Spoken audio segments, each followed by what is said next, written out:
Many things have happened between Jesus' baptism by John the Baptist and the scene we read about today, Jesus' Transfiguration. Transfiguration means a change in appearance, which is prone to be exalting, glorifying, or spiritual. In the church year, the feast day of Jesus' Transfiguration is the last Sunday in the season of Epiphany, a season which is all about sudden manifestations of the essential nature or meaning of God. We can conclude that this sudden and glorious transformation of Jesus reveals essential information about who Jesus is and what Jesus does. We only get one sentence of introduction before this startling transformation occurs. Jesus takes Peter and James and John, James' brother, high up onto a mountain. Short recap. Peter and his brother Andrew, James and his brother John are the first to be called into discipleship by Jesus. They are fishermen, and Jesus calls them away from their profession, away from their families and homes, to follow him. 3 of these 4, Peter, James, and John, seem to be something like Jesus' executive committee, a smaller group of disciples who Jesus occasionally calls on for special discernment. They witness that Jesus raises a little girl from death. They are with Jesus at the Transfiguration, and they will be the ones to accompany Jesus when he prays at the Garden of Gethsemane. Now, Jesus leads them high up on a mountain, and so the reader is already prepared, for we know from other biblical stories that holy things are prone to happen on mountaintops. And indeed, he was transfigured before them, and his face shone like the sun, and his clothes became dazzling white. And that is not all. The 3 disciples witness how Moses and Elijah appear and enter into conversation with Jesus. Why Moses and Elijah? Moses and Elijah both are prophets in the Hebrew Bible. Moses liberated the people of Israel from slavery in Egypt, and he led them towards the land promised by God for them. Elijah is known for the miracles of providing a poor widow with never-ending food supplies and bringing her son back from death. Both Moses and Elijah had their own important mountaintop experience. Moses receives God's law on Mount Horeb. Elijah defeats prophets of other gods on Mount Carmel, confirming the power of the one and only God of Israel. And both prophets have mysteries connected to their death. Moses dies just before entering the promised land, but his grave, according to the book of Deuteronomy, was never found. Elijah never died, but he was lifted up in a chariot of fire and horses, in a whirlwind, and never seen again. We can read that in the 2nd chapter of the 2nd book of Kings. So in Jewish tradition, Elijah is expected to return at some undisclosed time.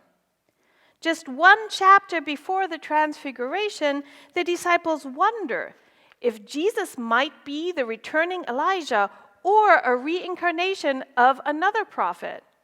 John the Baptist, for example, a powerful prophetic voice who had just been beheaded. But then, when asked directly by Jesus, "But who do you say that I am?" Peter responds, "You are the Messiah, the Son of the living God." Here on the mountaintop, God confirms Peter's statement. God's voice can be heard proclaiming, "This is my Son, the beloved. With him I am well pleased." We've heard these exact words before, uttered by God's voice at Jesus' baptism. But here at the Transfiguration, God adds something. God says, listen to him. Listen to Jesus. As we all know, listening to prophetic voices is easier said than done. Somehow, prophetic truths stir our souls into protest and denial. Just before this moment, Jesus, for the first time, reveals to his disciples that he will suffer in Jerusalem, be killed by the authorities, and that he will rise again after 3 days. And what does Peter do? He rebukes Jesus and says, "God forbid it, Lord. This must never happen to you." Jesus' response is stark. He utters the famous words, "Get behind me, Satan. You are a stumbling block to me, for you are setting your mind not on divine things, but on human things." Jesus sees so much deeper into our souls than we can possibly do ourselves. Jesus understands human nature so much better than we ever could. Jesus' assessment of the state of humankind is crystal clear and sometimes brutally true. But who wants to hear such an honest assessment? The people of Jerusalem, for example, they say, "We believe that you're the Messiah, the Son of God, and we torture and kill you nevertheless." Or maybe rather, "We kill you just because. We do not want your kingdom. We most certainly do not want your kingdom to come true on earth, because we understand perfectly well that in your kingdom, we might be called to change. But we have set our mind on human things, things like power, pleasure, privilege. Instead, you ask us to set our mind on divine things, things like service, self-denial, and sacrifice. But we don't want to give. We don't want to share. We don't want to serve. We want to hold on to what we claim as ours.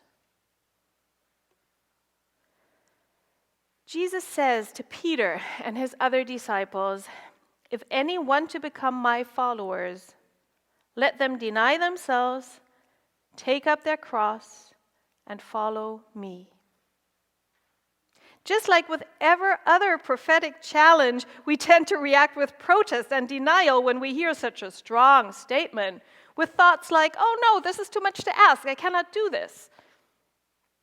But then Jesus follows up with these words of wisdom. "For those who want to save their life will lose it.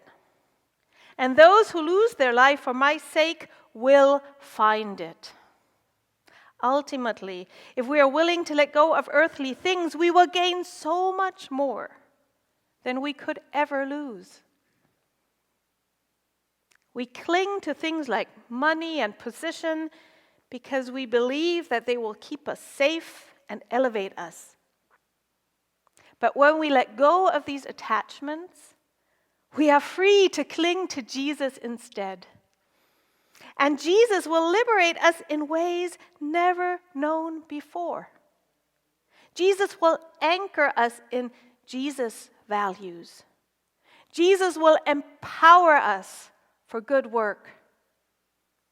By listening to Jesus, we will learn how to make use of our money and position to build God's kingdom, one person, one action at a time.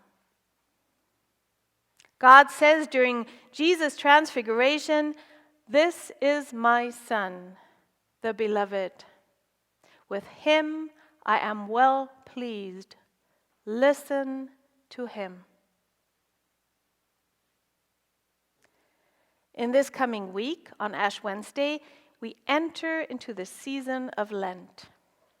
The music, readings, and sermons in this season will prepare us for Holy Week and Easter, when we will commemorate Jesus' suffering, death, and resurrection. Let us take our time to listen to Jesus in our devotions at home, our prayers on the road, our Bible studies, Wednesday and Sunday services, but also in our daily lives. Wherever we are, whatever we do, let us listen to Jesus. Amen.